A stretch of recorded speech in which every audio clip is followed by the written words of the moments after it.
there we go. So this one was Coflow.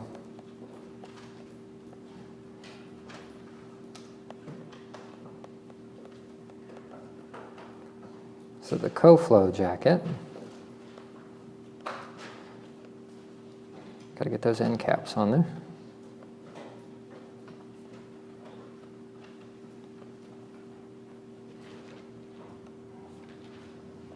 There we go. So the Coflow has all of the fluid on the inside going in one direction and all of the fluid on the outside going in the same direction. That's the key feature of a Coflow jacket. We're not saying anything in particular about the flow of the reactor, right? That can go any direction that we want. It doesn't matter if it's going up, down, left, right, as long as the two are moving in roughly the same, or moving in the same direction. If we're going to do something like that and we're going to allow that temperature of the reactor to, or sorry, of the coolant to change, we have to write a material balance, more like an energy balance, nothing is reacting, on the actual coolant. So we could end up with something like dTA dV. So here, any of the energy that was taken out of the yellow stream here, so out of your reactant stream and showed up in the coolant stream, will be very similar to the expression that we saw previously, except there's not a negative sign sitting inside of there. The denominator here actually, again, looks very similar to the way that we would have seen the energy balance for the reactor itself, for no reason other than to try to highlight that this is talking about a coolant and not talking about things that are reacting. The denominator down here usually refers to a mass flow rate of coolant times the heat capacity of a coolant. There's no reason for that at all other than to draw your attention to the fact that this is an energy balance on the coolant and not on something that's reacting. So this term is the mass flow rate of the coolant. Again, keep in mind, if you're not actually cooling things, if this is not actually a coolant and you're trying to heat things up, don't worry about it. Don't change any of these equations. All of those negative signs will get handled automatically by the T minus TA term. But this should look pretty similar to what we had seen earlier in the sense that that term on the top is minus Q that we had seen before over m dot CPC. So we add this as one more differential that we have to solve for our system. This part's not too bad because we know what the initial condition is. So the initial condition here is still referring to where do we know what TA is. Typically we know TA at the inlet.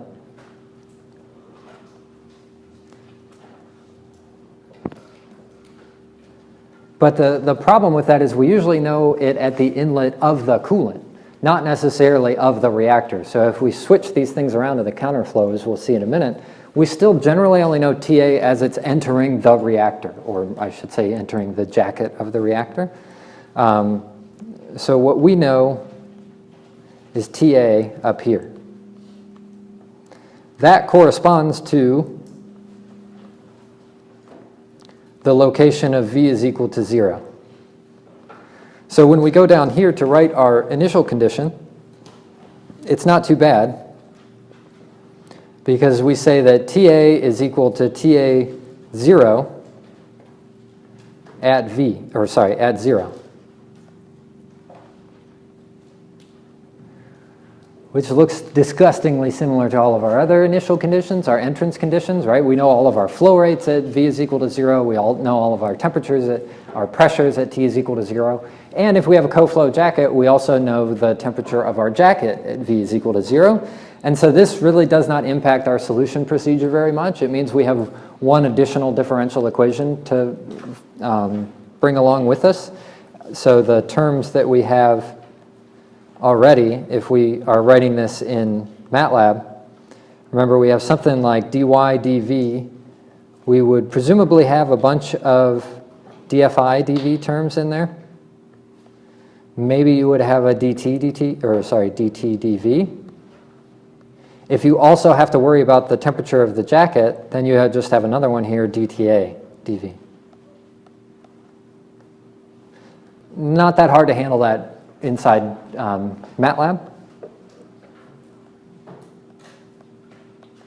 So this is kind of what those differentials end up looking like inside of MATLAB.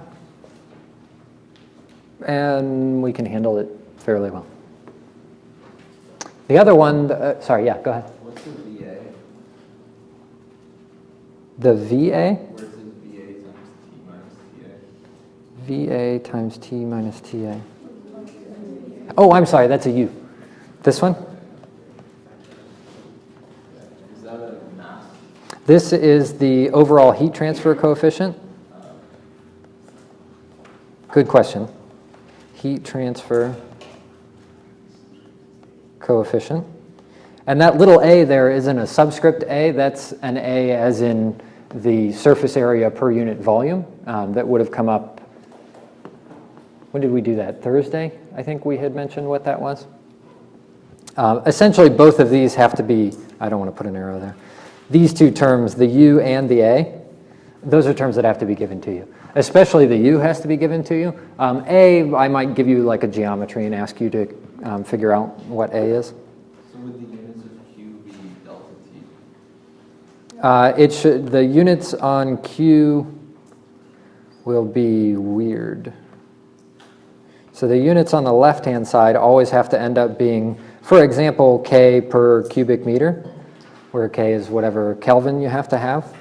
Your mass flow rate would be something like kilograms per second times heat capacity, which is going to be a joule per kilogram per degree Kelvin. You've got another degree Kelvin up here. A is usually in terms of 1 over length, so like an inverse meter. And so your U that's over here will look like watt per meter squared per Kelvin. Are you ever going to use a mass flow rate of the thing that's not the coolant? Rarely. It will come up in one specific instance. So the question, if you didn't hear it, was, are we ever going to use mass flow rate of anything other than the coolant? And the answer is rarely. If you ever have to use very specifically the Ergun equation. So the Ergun equation requires the mass flow rate of everything that's coming into the reactor, but it only needs to know what it is at the inlet. And so there you would have to figure out what are the molar flow rates and multiply them by their molar masses, add those up and get a mass flow rate. But that's a very specific kind of one-off time that we would ever need something like that. I was thinking if you could relate it to MC delta T equals MC delta T, where one's the mass flow rate of the system and the other is the mass flow rate of the coolant. No, that particular analogy won't hold. It's actually already been used once here.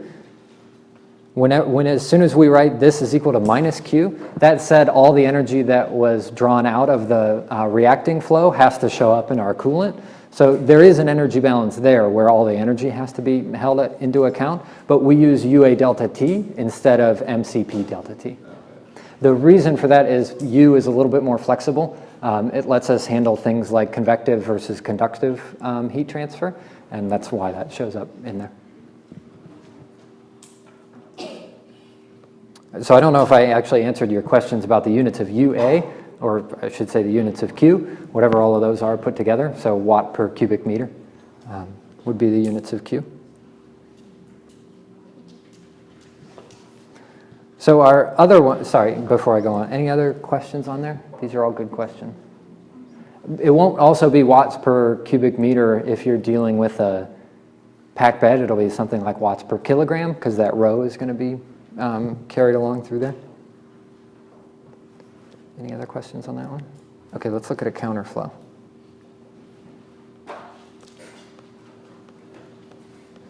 The last type, if me saying it aloud hasn't given it away, the opposite of a coflow is a counterflow jacket. This is I call it fun. I don't know who else calls it fun. I like this one because it requires something new that we haven't had to do before,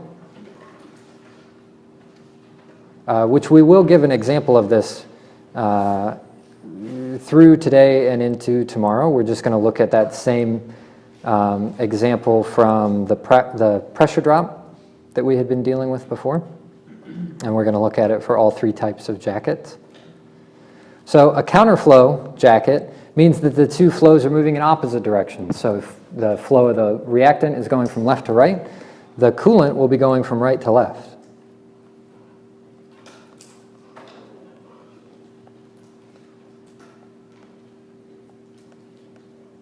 Which is done for a very practical purpose that you will either you have learned about in 101B or you will learn about in 101B. The reason being it maximizes the temperature difference anywhere along the way. So if things are moving in the same direction, they tend to approach the same temperature, and so you don't get a lot of heat transfer there at the end of the reactor because the two streams are basically the same temperature. This one maintains a higher thermal gradient all the way along the reactor.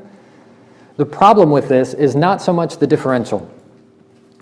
So if you go through the material balance on this, one of the signs gets switched because the flows have been switched. The sign that gets switched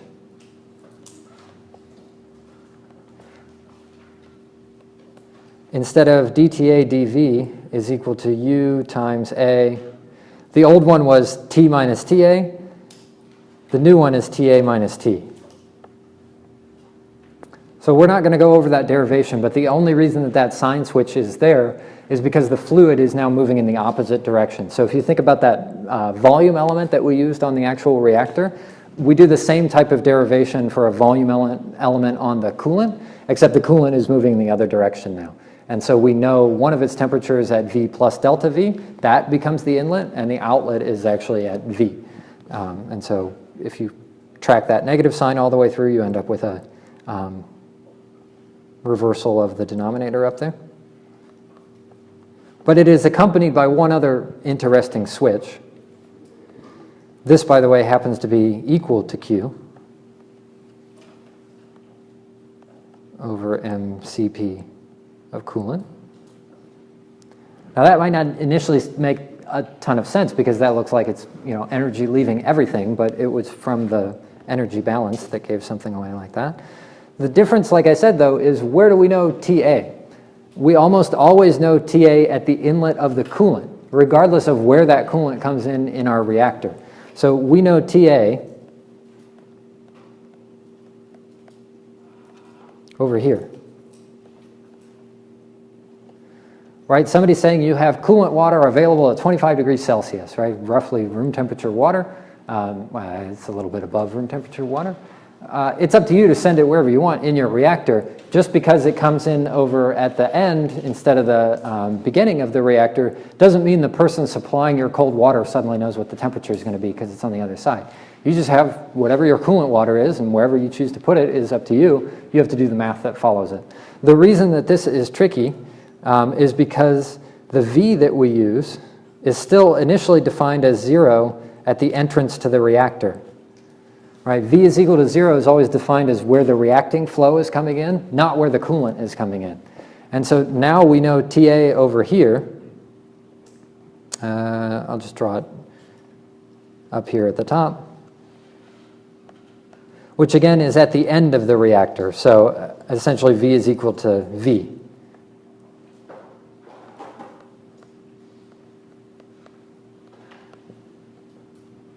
This poses an interesting problem because we now have what's called a boundary value problem instead of an initial value problem. The reason it's called a boundary value problem is if you look at what the condition is for that differential equation, we now know that TA is still equal to TA naught, or TA 0.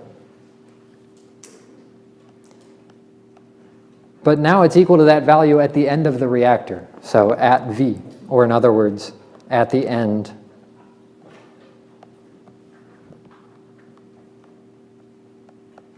of the reactor. The reason that that is problematic, let me see if I can sketch. I'm going to give myself a little bit more room. Let's go over here instead.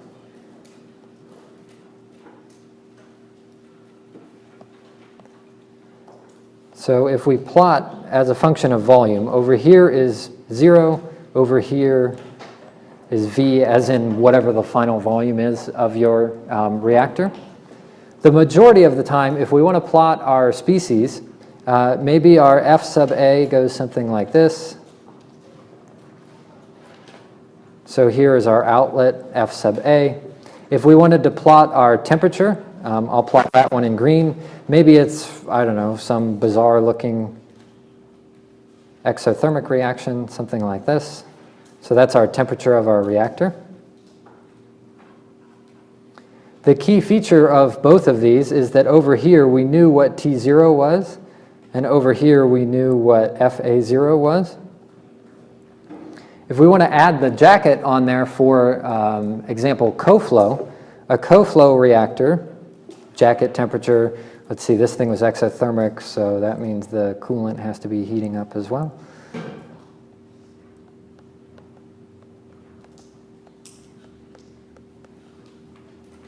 Right, maybe we would have something like this, and here is our TA coming out, and here is TA0.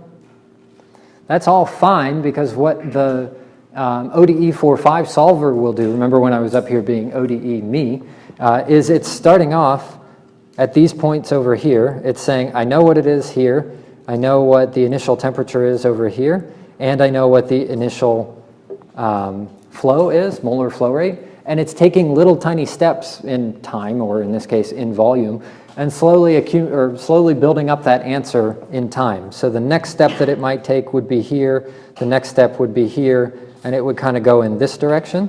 Similarly, the jacket temperature would go kind of in this direction. When I say in that direction, I mean that's how the solution is proceeding inside the ODE45 solver. That was the temperature of the reactor, not the jacket. This is the jacket, would be going in this direction. ODE45 didn't need to know what was happening on the right-hand side. Yes? Just a quick question. So yes. Here the T is the final temperature of the coolant. Yes. So I'm wondering why isn't it supposed to be that TA should always be lower or equal to T? I haven't decided whether or not they're higher or lower. I'm just showing the patterns that they do in terms of the way that the math is going to work inside the solver. Don't worry about the magnitudes of these. They could be plotted, for example, on two different y-axes, something like that. Whether they cross or not, don't worry about that just yet. We will see examples of each one of those. If, for example, it's Coflow, then those two would come right on top of each other. In fact, since you brought it up, that's an easy fix. There you go. At any rate, not TA0. At any rate, we know all of the stuff at 0, and we don't know anything at V, but that's okay. The solver will tell us what happens at V. The problem with a counterflow is that one of those isn't true anymore. So now we don't know what the TA is at the beginning.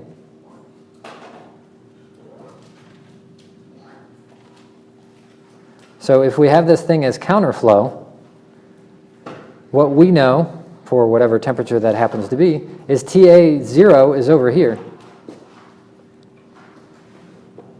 So how do we solve a problem if we know 3 points on the left, or in this case 2 points?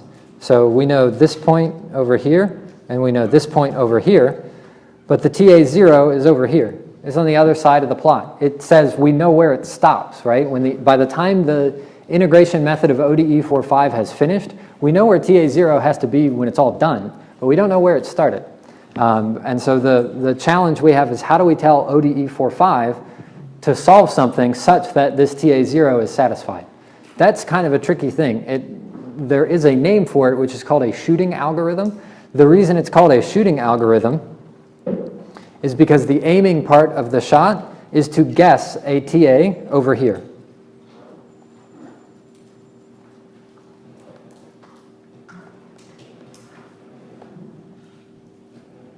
That's the aiming part of the shooting algorithm for counterflow, which we'll go through every step of that. The shot part, if you like the analogy, I don't know, that's why they call it a shooting algorithm, is you aim it over here, you pull the trigger, as in do the integration, and find out where you lined up. Right, so maybe you do something like that, and you realize I did the integration, but the boundary condition on the other side is not satisfied. The TA0 that I calculate over there is not the TA0 that I know it needs to be. So I guess another TA. Maybe I move the TA down here. I do another integration, and I wind up over here. Well, evidently I have bracketed the solution, but I have not solved for the solution yet, because now the TA on the far side is below what it was supposed to be. So I keep doing that. Those are the shots. This is an iterative method until I eventually guess, not by sheer chance, but close to sheer chance, a particular value of TA such that when I do this integration, I get exactly the right value of TA0 when I'm all done. That is not a method that is like, well, chemies, you're stupid, you need something simple to do. We do that method all the time for boundary value problems. So there's one that pops up in 101A all the time, it pops up over here pretty regularly. Okay, if I'm honest, that's about the only two that I know of. But this is a very standard technique. It's called a shooting algorithm.